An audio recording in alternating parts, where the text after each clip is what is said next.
Hipócritas deficientes em oração, por Jonathan Edward. Invocará ele sempre a Deus? Jó, capítulo 27, versículo 10. Em relação a essas palavras, eu observaria de quem é que se fala aqui, a saber, o hipócrita. Os três amigos de Jó, em seus discursos a ele, insistiram muito nisso, que ele era um hipócrita. Mas Jó, neste capítulo, afirma sua sinceridade e integridade e mostra quão diferente seu próprio comportamento tinha sido daqueles dois hipócritas. Particularmente, ele declara sua resolução firme e inabalável de perseverar e se manter nos caminhos da religião e da retidão até o fim, como você pode ver nos 6 primeiros versículos. No texto, ele mostra quão contrário a essa firmeza e perseverança é o caráter do hipócrita, que não está acostumado a se manter assim na religião. Por mais que os hipócritas possam continuar por um tempo no dever da oração, ainda assim é seu costume, depois de um tempo, em grande medida, deixar de lado. Eles os fazem por um tempo, depois de terem recebido iluminações e afeições comuns. Enquanto estão sob despertares, eles podem, por medo do inferno, invocar a Deus e atender muito constantemente ao dever da oração secreta. E depois de terem tido algumas afeições derretedoras, tendo seus corações muito tocados com a bondade de Deus ou com alguns encorajamentos afetantes, falsa alegria e conforto, enquanto essas impressões duram, eles continuam a invocar a Deus no dever da oração secreta. É costume dos hipócritas, depois de um tempo, em grande medida, abandonar a prática desse dever. Muitas vezes somos ensinados que a aparente bondade e piedade dos hipócritas não é de natureza duradoura e perseverante. É assim com relação à prática do dever da oração em particular, e especialmente da oração secreta. Eles podem omitir esse dever e sua omissão não ser notada por outros, que sabem qual profissão eles fizeram, de modo que uma consideração por sua própria reputação não os obriga ainda a praticá-la. Se outros vissem como eles a negligenciam, isso chocaria excessivamente sua caridade para com eles. Mas sua negligência não cai sob sua observação, pelo menos não sob a observação de muitos. Portanto, eles podem omitir esse dever e ainda ter o crédito de serem pessoas convertidas. Homens desse caráter podem negligenciar a oração secreta aos poucos sem abalar sua paz, pois, embora de fato, para uma pessoa convertida viver, em grande medida, sem oração secreta, esteja muito longe da noção que eles tinham de um verdadeiro convertido. Ainda assim, eles encontram meios aos poucos para alterar suas noções e adequar seus princípios às suas inclinações. E por fim, eles chegam à noção de que um homem pode ser um convertido e ainda assim viver muito negligenciando esse dever.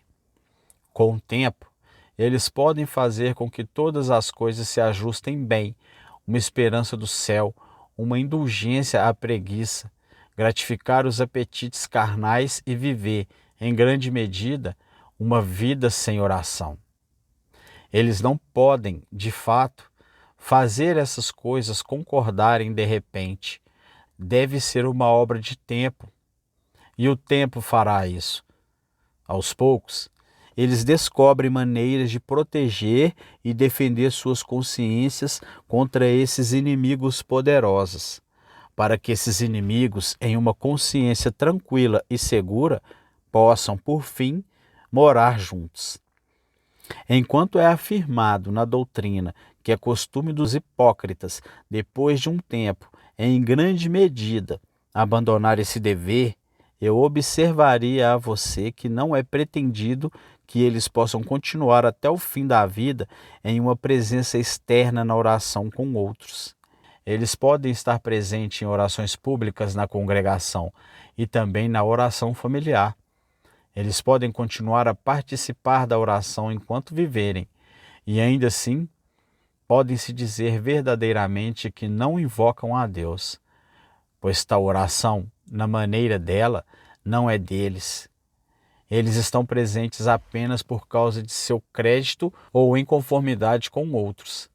Eles podem estar presentes nessas orações e ainda assim não ter uma oração própria adequada. Mas eles, em grande medida, abandonam a prática da oração secreta. Eles chegam a esse ponto gradualmente. No início, eles começam a ser descuidados sobre isso, sob algumas tentações particulares, porque eles estiveram em companhia de jovens ou foram muito ocupados com negócios mundanos. Eles omitem uma vez. Depois disso, eles omitem mais facilmente novamente. Assim, atualmente se torna uma coisa frequente para eles omiti-la, e depois de um tempo, chega a esse ponto que eles raramente a comparecem. Talvez eles a comparecem em dias de sábado e às vezes em outros dias, mas eles deixaram de fazer disso uma prática constante diária, de se retirar para adorar a Deus somente e buscar sua face em lugares secretos. Ele às vezes faz um pouco para acalmar a consciência e apenas para manter viva sua velha esperança, porque seria chocante para eles, mesmo depois de todo o seu sutil trato com suas consciências, chamar a si mesmos de convertido e ainda assim viver totalmente sem oração. No entanto, eles em grande medida pararam. Chego agora a razões pelas quais este é o comportamento dos hipócritas. Primeiro, os hipócritas nunca tiveram um espírito de oração. Eles podem ter sido estimulados à execução externa deste dever, e isso com muita seriedade e afeição, e ainda assim sempre foram destituídos do verdadeiro espírito de oração. O espírito de oração é um espírito santo, um espírito gracioso. Lemos sobre o espírito de graça e súplica. E derramarei sobre a casa de Davi e sobre os habitantes de Jerusalém o espírito de graça e de súplicas. Zacarias capítulo 12, versículo 10.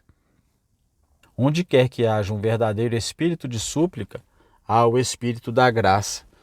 O verdadeiro espírito de oração não é outro senão o próprio Espírito de Deus habitando nos corações dos santos.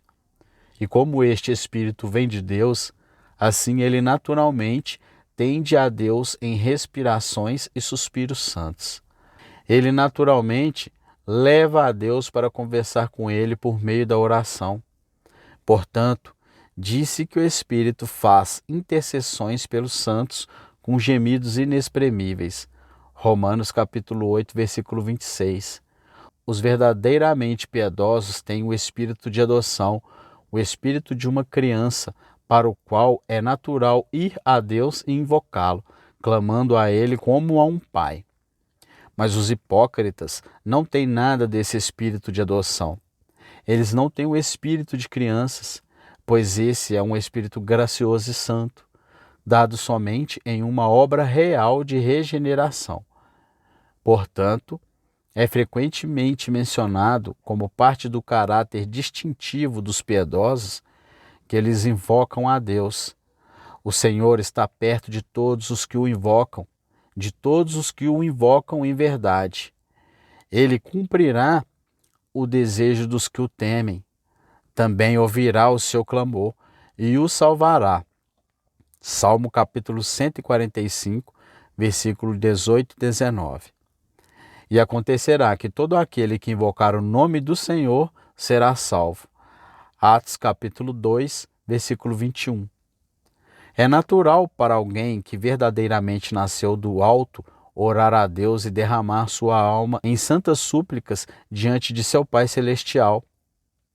Isso é tão natural para a nova natureza e vida quanto respirar é para a natureza e vida do corpo. Mas os hipócritas não têm essa nova natureza. Essas iluminações e afeições que eles tinham foram embora e não deixaram nenhuma mudança de natureza. Portanto, a oração naturalmente morre neles, não tendo fundamento estabelecido na natureza da alma. Ela é apenas mantida por um tempo, apenas por uma certa força colocada sobre a natureza. Mas a força não é constante e, à medida que ela declina, a natureza tomará seu lugar novamente. O espírito de um verdadeiro convertido é um espírito de amor verdadeiro a Deus, e isso naturalmente inclina a alma para aqueles deveres em que ela está familiarizada com Deus e faz com que ela se delicie em se aproximar dele. Mas o hipócrita não tem tal espírito. Ele é deixado sob o poder reinante da inimizade contra Deus, o que naturalmente o inclina a evitar sua presença. O espírito de um verdadeiro convertido é um espírito de fé e confiança no poder, sabedoria e misericórdia de Deus, e tal espírito é naturalmente expresso em oração. A verdadeira oração nada mais é do que fé expressa. Por isso, lemos sobre a oração da fé, Tiago capítulo 5, versículo 15. A verdadeira oração cristã é a fé e a confiança da alma expressas em palavras. Mas o hipócrita não tem o espírito de fé. Ele não tem verdadeira confiança ou dependência de Deus, mas é realmente autodependente. Quanto àquelas convicções e afeições comuns que o hipócrita tinha e que o fizeram manter o dever da oração por um tempo, elas, não alcançando o fundo do coração, nem sendo acompanhadas de qualquer mudança de natureza, uma pequena coisa as extingue. Os cuidados do mundo, comumente, os sufocam, e frequentemente os prazeres e vaidades da juventude põem um fim total a eles, e com eles terminam sua prática constante do dever da oração. Quando o hipócrita teve sua falsa conversão, suas necessidades estão em seu senso de coisas já supridas, seus desejos já foram respondidos e assim eles não encontram mais negócios no trono da graça. Ele nunca foi sensível a ter quaisquer outras necessidades além da necessidade de estar a salvo do inferno. E agora que ele está convertido, como ele pensa, essa necessidade está suprida. Por que então ele ainda deveria recorrer ao trono da graça com pedidos sinceros? Ele está fora de perigo. Tudo o que ele temia foi removido. Ele tem o suficiente para levá-lo ao céu. E o que mais ele deveria desejar? Enquanto estava sob despertares, ele ainda tinha isso para incitá-lo a ir a Deus em oração. Ele estava em medo contínuo do inferno. Isso o levou a clamar a Deus por misericórdia. Mas como em sua própria opinião ele está convertido, ele não tem mais negócios sobre os quais ir a Deus. E embora ele possa manter o dever da oração na forma exterior por um tempo, por medo de entregar sua esperança, ainda assim ele achará um negócio maçante continuar sem necessidade, e assim, aos poucos, ele deixará de lado a prática. O trabalho do hipócrita é feito quando ele é convertido e, portanto, ele não precisa mais de ajuda. Mas é bem diferente com o verdadeiro convertido. Sua obra não está concluída, mas ele ainda encontra uma grande obra a ser feita e grandes desejos a serem supridos. Ele se vê ainda como uma criatura pobre, vazia e desamparada, e que ainda está em grande e contínua necessidade da ajuda de Deus. Ele é sensível a que, sem Deus, ele não pode fazer nada. Uma falsa conversão torna o homem aos seus próprios olhos autossuficiente. Ele diz que é rico e enriquecido com bens e não tem necessidade de nada, e não sabe que é miserável e pobre e cego e nu. Apocalipse capítulo 3, versículo 17. Mas depois de uma verdadeira conversão, a alma permanece sensível à sua própria impotência e vazio, como é em si mesma, e seu senso disso é mais aumentado do que diminuído. Ainda é sensível à sua dependência universal de Deus para tudo. Um verdadeiro convertido é sensível a que sua graça é muito imperfeita, e ele está muito longe de ter tudo o que deseja. Em vez disso, pela conversão, são gerados nele novos desejos que ele nunca teve antes. Ele agora encontra nele apetites santos, uma fome e sede por retidão, um anseio por mais conhecimento e comunhão com Deus, de modo que ele tem negócios suficientes ainda no trono da graça. Sim, seus negócios ali, em vez de serem diminuídos, são antes aumentados. A esperança que o hipócrita tem de seu bom estado tira a força que o mandamento de Deus antes tinha sobre sua consciência, de modo que agora ele ousa negligenciar um dever tão claro. O mandamento que requer a prática do dever da oração é extremamente claro. Vigiai e orai, para que não entreis em tentação. Mateus capítulo 26, versículo 41. Orando em todo o tempo, com toda oração e súplica no Espírito, e vigiando para isso com toda perseverança e súplica por todos os santos. Efésios capítulo 6, versículo 18. Quando orares, entra no teu aposento e, fechando a tua porta, ora a teu Pai que está em secreto. Mateus capítulo 6, versículo 6. Enquanto o hipócrita estava em sua própria apreensão, em perigo contínuo do inferno, ele não ousou desobedecer a esses mandamentos. Mas, como ele está, como pensa, a salvo do inferno, ele se tornou ousado. Ele ousa viver na negligência do mandamento mais claro da Bíblia. É o costume dos hipócritas, depois de um tempo, retornar às práticas pecaminosas, o que tenderá a impedi-los de orar. Enquanto estavam sob convicções, eles reformaram suas vidas e andaram muito exatamente. Essa reforma contínua, após sua suposta conversão, enquanto eles são muito afetados com esperança e falso conforto. Mas à medida que essas coisas morrem, suas velhas concupiscências revivem, e aos poucos eles retornam como o cão ao seu vômito, e a porca foi lavada ao seu chafurdar na lama. Eles retornam suas práticas sensuais, mundanas e orgulhosas e contenciosas como antes. E não é de se admirar que isso os faça abandonar seus armários. Pecar e orar não combinam bem. Eu exortaria aqueles que alimentaram a esperança de serem verdadeiros convertidos e que desde sua suposta conversão deixaram de lado o dever da oração secreta e normalmente se permitem omiti-la, a jogar fora a sua esperança. Se vocês deixaram de invocar a Deus, é hora de deixarem de esperar e se lisonjear com a imaginação de que são filhos de Deus. Provavelmente será muito difícil para vocês fazerem isso. É difícil para um homem abrir mão de uma esperança do céu, na qual ele uma vez se permitiu agarrar e que ele reteve por um tempo considerável. A verdadeira conversão é algo raro, mas que os homens sejam tirados de uma falsa esperança de conversão, depois de uma vez se estabeleceram nela e continuaram nela por algum tempo, é muito mais raro.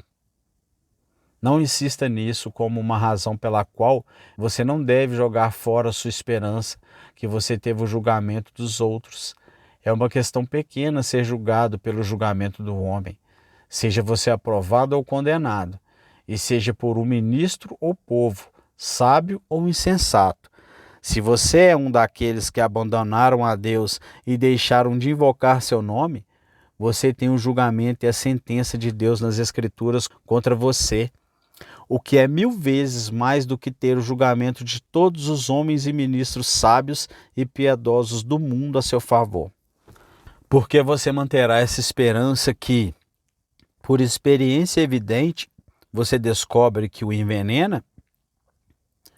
É razoável pensar que uma esperança santa, uma esperança que vem do céu, teria tal influência? Não, certamente. Nada de uma influência tão maligna vem daquele mundo de pureza e glória. Nenhum veneno cresce no paraíso de Deus.